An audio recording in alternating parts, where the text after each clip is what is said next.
संवाद लाइव।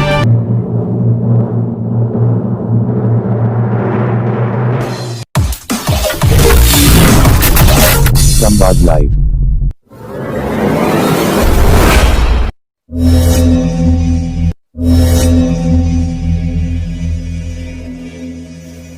स्वागत है आपका मेरे YouTube चैनल संवाद लाइव पर। मेरी इस वीडियो को लाइक करें और चैनल को सब्सक्राइब करें।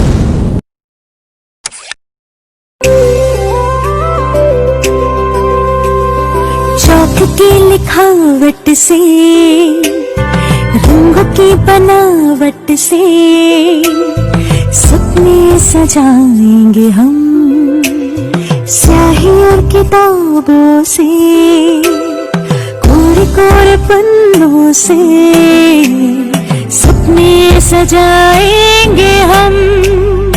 आँख मींज मींज उठ के, पेंसिल दबा के, बस्ता उठा के, बंधन के ऐसे चले।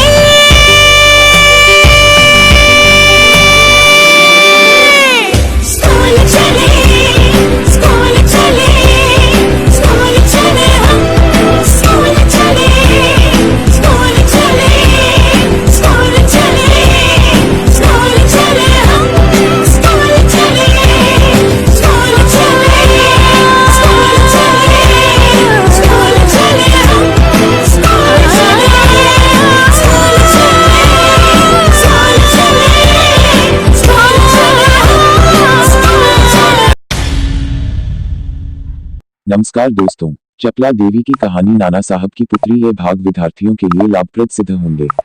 तो आइए शुरू करते हैं।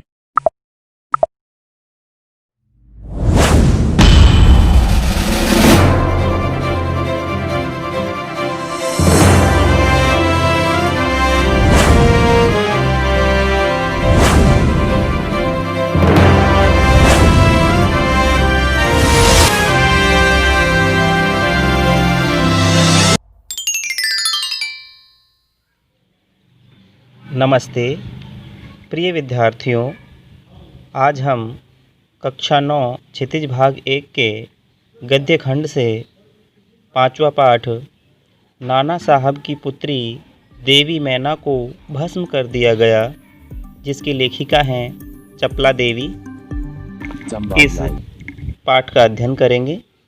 तो आइए सर्वप्रथम लेखिका का परिचय करते हैं। चपला देवी द्विवेदी युग की लेखिका चपला देवी के व्यक्तित्व एवं कृतित्व के बारे में जानकारी उपलब्ध नहीं हो पाई। द्विवेदी युग आचार्य महावीर प्रसाद द्विवेदी जी का जो युग है, 1900 से 1920 तक की जो समयावधि है, उस युग की लेखिका हैं चपला देवी। अधिक जानकारी इनके बारे में उपलब्ध नहीं हो पाई है। स्वतंत्रता आंदोलन के दौरान पुरुष लेखकों के साथ साथ अनेक महिलाओं ने भी अपने अपने लेखन से आज़ादी के आंदोलन को गति दी। उनमें से एक लेखिका चपला देवी भी रही हैं। कई बार अनेक रचनाकार इतिहास में दर्ज होने से रह जाते हैं। चपला देवी भी उन्हीं में से एक हैं। बहुत से लेखक होते हैं महान, अनामी जिनको कह सकते हैं, जिनका नाम इतिहास के पन्नों में दर्ज नहीं होता, लेकिन वो होते तो हैं। यह एक ऐतिहासिक सच्चाई है कि सन 1857 की क्रांति के विद्रोही नेता धुंधु पंत नाना साहब की पुत्री बालिका मैना आज़ादी की नन्ही सिपाही थी, जिसे अंग्रेज़ों ने जलाकर मार डाला। बालिका मैना के बलिदान की कहानी को चपला देवी ने इस गद्य रचना में प्रस्तुत किया है। यह गद्य रचना जिस शैली में लिखी गई है, उसे हम रिपोर्ताज का प्रारंभिक रूप कह सकते हैं। रिपोर्ताज अर्थात एक घटना के रूप में जो लेख लिखा जाता है, उसे रिपोर्ताज विधा कहा जाता है। तो उस रिपोर्ताज विधा का हम इसका शुरुआती रूप कह सकते हैं।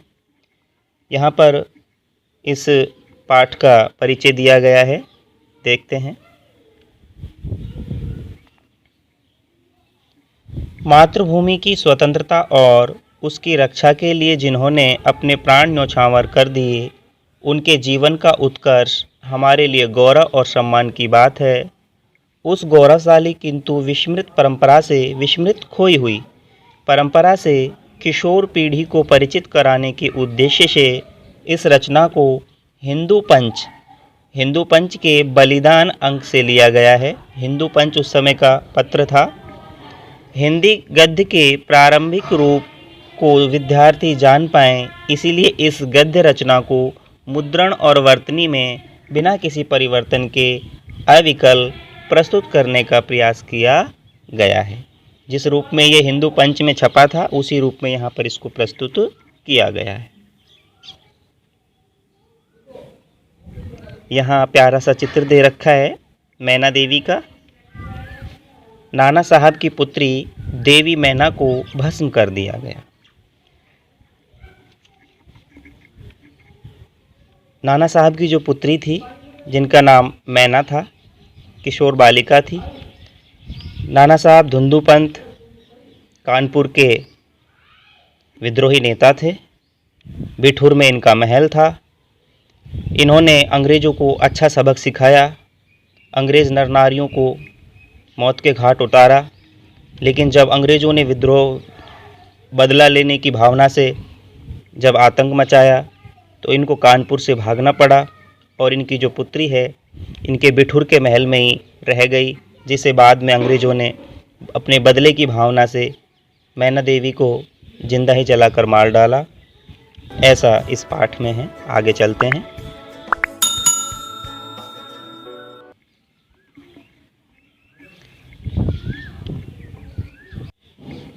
सन 1857 ईस्वी के विद्रोही नेता धुंधु पंत नाना साहब कानपुर में असफल होने पर जब भागने लगे तो वे जल्दी में अपनी पुत्री मैना को साथ नहीं ले जा सके। देवी मैना बिठूर में पिता के महल में रहती थी, पर विद्रोह दमन करने के बाद अंग्रेज़ों ने बड़ी क्रूरता से उस निरीह बिचारी निरपराध बिना अपराध वाली देवी को अग्नि में भस्म कर दिया। भस्म कर देना, जलाकर राख कर देना। उसका रोमांचकारी वर्णन पाषाण हृदय, पत्थर हृदय को भी एक बार द्रवीभूत कर देता है। द्रवीभूत करना, पिघला देना। कानपुर में भीषण हत्याकांड करने के बाद अंग्रेज़ों का सैनिक दल बिठूर की ओर गया। बिठूर में नाना साहब का राजमहल लूट लिया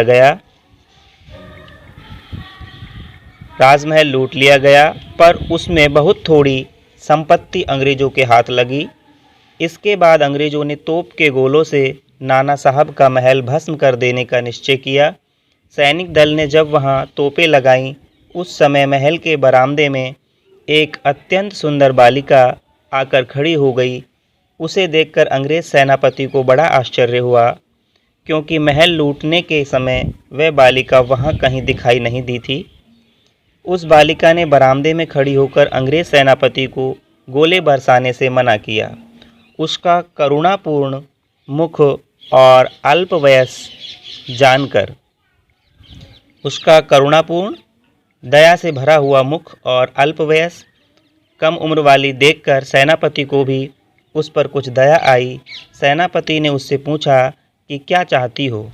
बालिका ने शुद्ध अंग्रेजी भाषा में उत्तर दिया, क्या आप कृपा कर इस महल की रक्षा करेंगे। सेनापति बोला, क्यों, तुम्हारा इसमें क्या उद्देश्य है। बालिका कहती है, आप ही बताइए कि यह मकान गिराने में आपका क्या उद्देश्य है। सेनापति कहता है, यह मकान विद्रोहियों के नेता नाना साहब का वास स्थान था। सरकार ने इसे विध्वंस कर देने की आज्ञा दी है। बालिका कहती है, आपके विरुद्ध जिन्होंने शस्त्र उठाए थे, शस्त्र होते हैं हथियार, वे दोषी हैं, पर इस जड़ पदार्थ मकान ने आपका क्या अपराध किया है। मेरा उद्देश्य इतना ही है कि यह स्थान मुझे बहुत प्रिय है, इसी से मैं प्रार्थना करती हूँ कि इस मकान की रक्षा कीजिए। सेनापति ने दुख प्रकट करते हुए कहा कि कर्तव्य के अनुरोध से मुझे यह मकान गिराना ही होगा।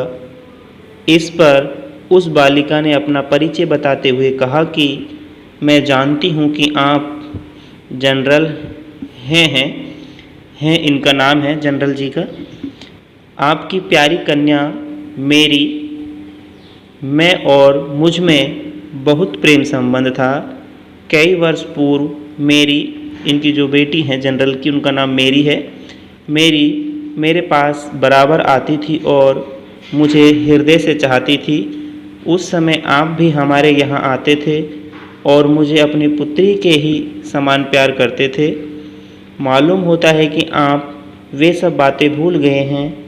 मेरी ही मृत्यु से मैं बहुत दुखी हुई थी।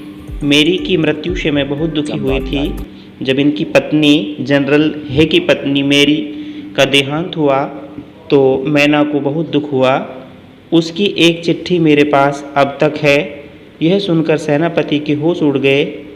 उसे बड़ा आश्चर्य हुआ और फिर उसने उस बालिका को भी पहचाना और कहा,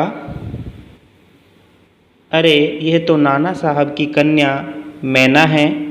सेनापति हैं कुछ क्षण ठहरकर बोले, हाँ मैंने तुम्हें पहचाना कि तुम मेरी पुत्री मेरी की सहचरी हो, सहेली हो, किंतु मैं जिस सरकार का नौकर हूँ उसकी आज्ञा नहीं टाल सकता, तो भी मैं तुम्हारी रक्षा का प्रयत्न करूँगा।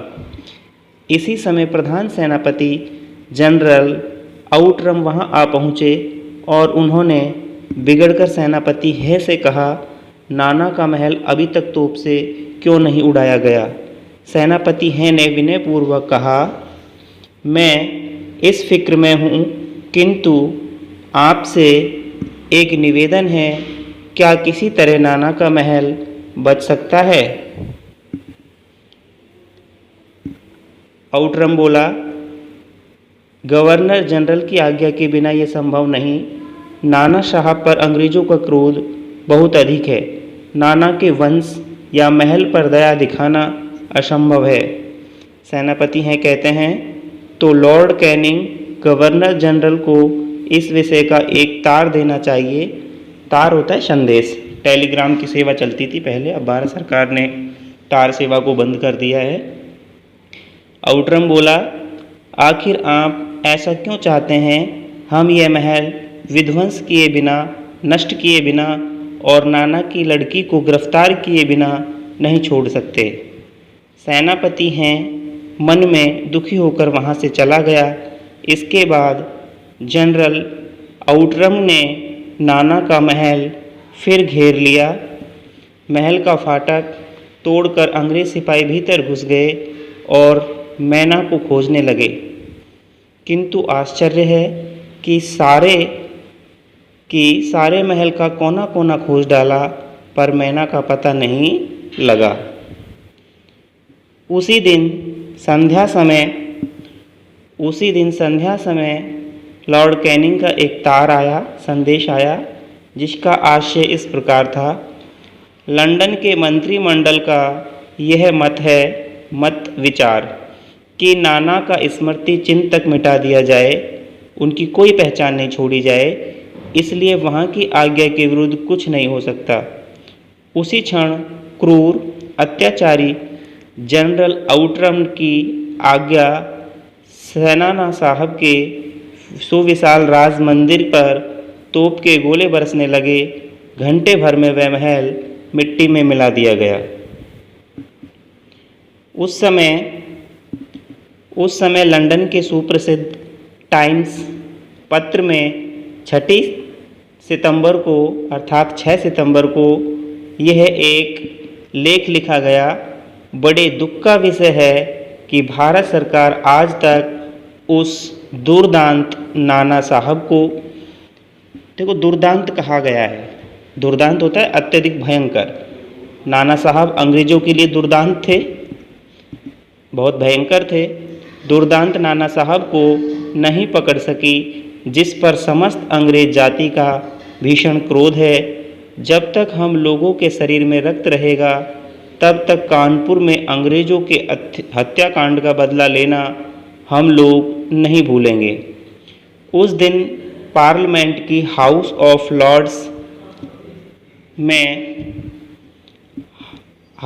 लॉर्ड्स सभा में सर टॉमस है की एक रिपोर्ट पर बड़ी हंसी हुई। जिसमें सर है ने नाना की कन्या पर दया दिखाने की बात लिखी थी। हैं के लिए निश्चय ही यह कलंक की बात है, जिस नाना ने अंग्रेज नर नारियों का संहार किया, उसकी कन्या के लिए क्षमा अपना सारा जीवन युद्ध में बिताकर अंत में वृद्धावस्था में सर टॉमस हे एक मामूली महाराष्ट्र बालिका के सौंदर्य पर मोहित होकर अपना कर्तव्य ही भूल गए। हमारे मत से नाना के पुत्र, कन्या तथा अन्य कोई भी संबंधी जहाँ कहीं मिले मार डाला जाए।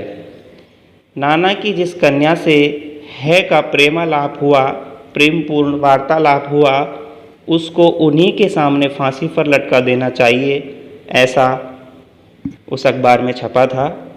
अंग्रेज अधिकारी ने निर्णय लिया था। सन 57 के अर्थात 1857 के सितंबर मास में अर्धरात्रि के समय चांदनी में एक बालिका स्वच्छ उज्ज्वल होता है सफ़ेद वस्त्र पहने हुए नाना साहब के भगना विशिष्ट टूटे फूटे खंडर, प्रासाद होता है महल, प्रसाद माने तो कृपा होता है और प्रासाद माने होता है महल, टूटे फूटे महल के ढेर पर बैठी रो रही थी। पास ही जनरल आउट्रम की सेना भी ठहरी थी। कुछ सैनिक रात्रि के समय रोने की आवाज़ सुनकर वहाँ गए। बालिका केवल रो रही थी, सैनिकों के प्रश्न का कोई उत्तर नहीं देती थी। इसके बाद विकराल रूपधारी आउट्रम भी वहाँ पहुँच गया। वह उसे तुरंत पहचान कर बोला, ओहे, यह नाना की लड़की मैना है। पर वह बालिका किसी और ने देखती थी और न अपने चारों ओर सैनिकों को देखकर जरा भी डरी। जनरल आउट्रम ने फिर आगे बढ़कर कहा, अंग्रेज सरकार की आज्ञा से मैंने तुम्हें गिरफ्तार किया। मैना उसके मुंह की ओर देखकर आर्त स्वर में बोली, आर्त होता है दुखी स्वर में बोली, मुझे कुछ समय दीजिए जिसमें आज मैं यहाँ जी भर कर रो लूँ। इतना समय मुझे दीजिए कि मैं जी भर कर के रो सकूँ। पर पाषाण हृदय, पत्थर हृदय वाले जनरल ने उसकी अंतिम इच्छा भी पूरी होने नहीं दी। उसी समय मैना के हाथ में हथकड़ी पड़ी और वह कानपुर के किले में लाकर कैद कर दी गई। उस समय महाराष्ट्रीय इतिहासवेता महादेव चिटनवीस के बाखर पत्र में छपा था, कल कानपुर के किले में एक भीषण हत्याकांड हो गया। नाना साहब की एकमात्र कन्या मैना धधकती हुई आग में जलकर भस्म कर दी गई, आग में जला करके मार दी गई। भीषण अग्नि में शांत और सरल मूर्ति उस अनुपमा बालिका, ऐसी बालिका जिसकी उपमा नहीं दी जा सके, अनुपमा बालिका को जलती देख सबने उसे देवी समझकर प्रणाम किया। यहाँ ये पाठ पूर्ण होता है। प्रश्न अभ्यास है, आइए प्रश्न अभ्यास करते हैं। पहला प्रश्न है, बालिका मैना ने सेनापति हैं को कौन कौन से तर्क देकर महल की रक्षा के लिए प्रेरित किया। बालिका मैना ने तर्क दिए थे कि अंग्रेजों के विरुद्ध शस्त्र उठाने वाले जो दोषी हो सकते हैं, किंतु ये जो महल है यह आपका दोषी नहीं है। और दूसरा तर्क ये दिया कि ये जो राजमहल है ये मुझे बहुत प्रिय है, अतः मुझसे इसे छीना न जाए, क्योंकि उस राजमहल में वो पली थी, बड़ी थी, उसके परिवारजनों से उनके जो प्रेमालाप हुए थे वो सब दृश्य उमड़कर उसके सामने छा रहे थे। दूसरा प्रश्न है, मैना जड़ पदार्थ मकान को बचाना चाहती थी पर अंग्रेज उसे नष्ट करना चाहते थे, क्यों? क्योंकि मैना उसी राजमहल में पली बड़ी थी और उसी में उसका बचपन बीता था। उसके पिता की, परिवार की सारी जो यादें थी उससे जुड़ी हुई थी। उस निर्जीव मकान से उसका गहरा लगाव था। वह उसके जीवन का एकमात्र सहारा भी था इस समय, इसलिए वह उसे बचाना चाहती थी। लेकिन इसके विपरीत जो अंग्रेज़ थे वो नाना साहब के उस राजमहल को पूरी तरह से नष्ट भ्रष्ट कर देना चाहते थे, उसकी पहचान मिटा देना चाहते थे। यहाँ तक कि वे उनका मकसद था कि देश में फिर से कोई अंग्रेज़ों के विरुद्ध आवाज़ न उठा सके, इसलिए नाना साहब की यादों को ही मिटा दिया जाए। तीसरा प्रश्न है, सर टॉमस है के मैना पर दया भाव के क्या कारण थे? टॉमस है को मैना पर दया क्यों उमड़ी? सर टॉमस जो थे स्वभाव से कुछ दयालु रहे होंगे। टॉमस जो थे स्वभाव से कुछ दयालु होंगे या थे, हम तो यही मानेंगे कि दयालु थे वो, जो उन्होंने इतनी पहल की। जब मैना है से गोले बरसाने के लिए मना करती है तो उसके करुणापूर्ण मुख और उसकी अल्प वयस्कता को देख करके उन्हें कुछ दया जरूर आई। दूसरा कारण ये था कि जब मैना ने अपना परिचय दिया तो वो मैना को पहचान गए थे, क्योंकि उनकी भी एक बेटी थी मेरी, जिनका बचपन मैना के साथ व्यतीत हुआ था। मैना और मेरी दोनों सखी थी, सहेली थी, और सरहे उनके घर भी आया करते थे। तो स्वाभाविक है के दिल में मैना के प्रति ममता जाग उठी। और मैना, तीसरा कारण है मैना की करुणापूर्ण जो बातें हैं उनको सुनकर के है के मन में दया भाव है वो उमड़ उठा। चौथा प्रश्न देखते हैं, मैना की अंतिम इच्छा थी कि वह उस प्रासाद के ढेर पर बैठकर जी भर कर रोले, लेकिन पाषाण हृदय वाले जनरल ने किस भय से उसकी इच्छा पूर्ण न होने दी? जनरल आउटरम के मन में डर रहा होगा कि यदि उसने नाना साहब की बेटी के प्रति सहानुभूति दिखाई तो ब्रिटिश सरकार का जो क्रोध है उन पर फूट पड़ेगा, उसे इसके लिए सज़ा भी मिल सकती थी।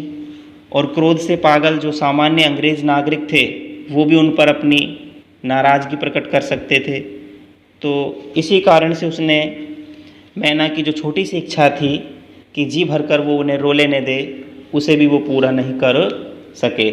मजबूरीवश अथवा उनकी क्रूरतापूर्ण नीति के कारण वो मैना की अंतिम इच्छा को पूरा नहीं कर सके। पांचवा प्रश्न है, बालिका मैना के चरित्र की कौन कौन सी विशेषताएं आप पहचानना चाहेंगे और क्यों? पांचवा प्रश्न, बालिका मैना के चरित्र की कौन कौन सी विशेषताएं आप अपनाना चाहेंगे और क्यों? देखो, बालिका मैना में सबसे अच्छा गुण है निडरता का। वो निडर बालिका है। जब सेनापति है अपने सैनिकों के साथ उसके राजमहल को तोड़ने आया तो उसने निडर होकर के उनका सामना किया। उसे अपने पकड़े जाने का जरा भी भय नहीं था। वो उनके सामने आई और राजमहल न तोड़ने की प्रार्थना उन्होंने की और तर्क भी दिए। उन्होंने अपने मन की करुणा उन्हें बताई। दूसरा, उनको स्वगृह प्रेम है। अपना जो महल है, घर है, उससे उसको प्रेम था, क्योंकि राजमहल से उनका स्वाभाविक प्रेम था और उसके टूटने पर जो दुख उन्हें हो रहा था वो सहन नहीं हो पा रहा था, क्योंकि बचपन की यादें उस एकमात्र सहारा राजमहल से उसकी जुड़ी हुई थी। तो स्वगृह प्रेम यहाँ दिखाई पड़ता है। छठा प्रश्न है, टाइम्स पत्र ने 6 सितंबर को लिखा था, बड़े दुख का विषय है कि भारत सरकार आज तक उस दुर्दांत नाना साहब को नहीं पकड़ सकी। इस वाक्य में भारत सरकार से क्या आशय है? भारत सरकार से आज से उस समय की जो अंग्रेज शासक हैं वही भारत सरकार है। वही समाचार पत्र में ये बात छपी थी। तो उस समय का जो भारत सरकार है वो ब्रिटिश शासन है। ब्रिटिश शासन के अंतर्गत जो भारत में चलने वाली सरकारें हैं, जो अंग्रेज अधिकारी हैं, तो यहाँ जो तात्पर्य है भारत सरकार से अंग्रेज अधिकारियों से है। आगे 7वां प्रश्न देखते हैं। ये प्रश्न रचना और अभिव्यक्ति के हैं और ये प्रश्न आप कीजिएगा। देख लेते हैं 7वां प्रश्न क्या कहता है। स्वाधीनता आंदोलन को आगे बढ़ाने में इस प्रकार के लेखन की क्या भूमिका रही होगी? देखो, स्वाधीनता आंदोलन को आगे बढ़ाने में इस तरह का जो लेख है इसकी महत्वपूर्ण भूमिका है। इस प्रकार के जो लेख हैं वो भारतीयों को अंग्रेजों की क्रूरता और अत्याचारों से परिचित कराते हैं। भारतीयों के हृदयों में देश प्रेम और स्वतंत्रता की भावना को जगाते हैं। इससे जो भारतीय हैं वो अपनी स्वतंत्रता के लिए बढ़ चढ़ कर के आगे भाग लें। तो ये लेख जो महत्वपूर्ण थे। 8वां प्रश्न कल्पना है, कल्पना आप कर सकते हो। 9वां जो प्रश्न है वो भी इसी तरह का है। तो ये प्रश्न रचना और अभिव्यक्ति के हैं। इनसे क्या है, हमारा कौशल विकसित होता है। तो ये प्रश्न आप कीजिए, है ना। आगे चलते हैं। भाषा अध्ययन का प्रश्न है, अनुच्छेद लिखने की बात है इसमें। भाषा और वर्तनी का स्वरूप बदल रहा है, बदलता रहता है। तो इस पाठ में क्या है, गद्य, हिंदी गद्य का प्रारंभिक रूप व्यक्त हुआ है जो लगभग 75 से 80 वर्ष पहले का है। इस पाठ के किसी पसंदीदा जो आपको पसंद आता है उस अनुच्छेद का वर्तमान मानक हिंदी में रूप लिखना है। पाठ्येतर संक्रियता है, ये आप कर सकते हैं। आगे एक अपठित गद्यांश हमें दिया गया है, इसको पढ़ करके इसके जो प्रश्न हैं उनको हल कर सकते हैं। और शब्द संपदा है, शब्द संपदा हम देख लेते हैं। अल्पवयस होता है कम उम्र, भगना विशिष्ट खंडहर, इतिहासवेता इतिहास का जानकार। यह भी जाने में हिंदू पंच है। भाई अपने समय की चर्चित पत्रिका हिंदू पंच का प्रकाशन 1926 में कलकत्ता से हुआ। इसके संपादक थे ईश्वरी दत्त शर्मा। 1930 में इसका बलिदान अंक निकला जिसे अंग्रेज सरकार ने तत्काल जब्त कर लिया। और चांद के फांसी अंक की तरह यह भी आज़ादी का एक महत्वपूर्ण दस्तावेज है। इस अंक में देश और समाज के लिए अपनी जान न्यौछावर करने वाले व्यक्तियों के बारे में बताया गया है। तो यहाँ अपना जो अध्याय है पूर्ण होता है। सभी को धन्यवाद।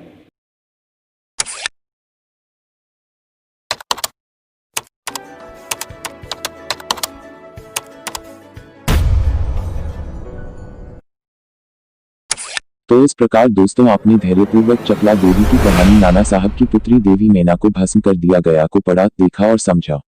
ये वीडियो आपको जरूर पसंद आई होगी। मित्रों, चपला देवी की अन्य विधाओं को हम अपनी आगामी वीडियो में पढ़ेंगे और उनकी प्रसंग सहित व्याख्या भी करेंगे। आशा है ये भाग विद्यार्थियों के लिए लाभप्रद सिद्ध होंगे। आगामी वीडियो देखने के लिए मेरे चैनल संवाद लाइव को सब्सक्राइब करें और वीडियो को लाइक करें। धन्यवाद। तो मिलते हैं अपनी अगली वीडियो में।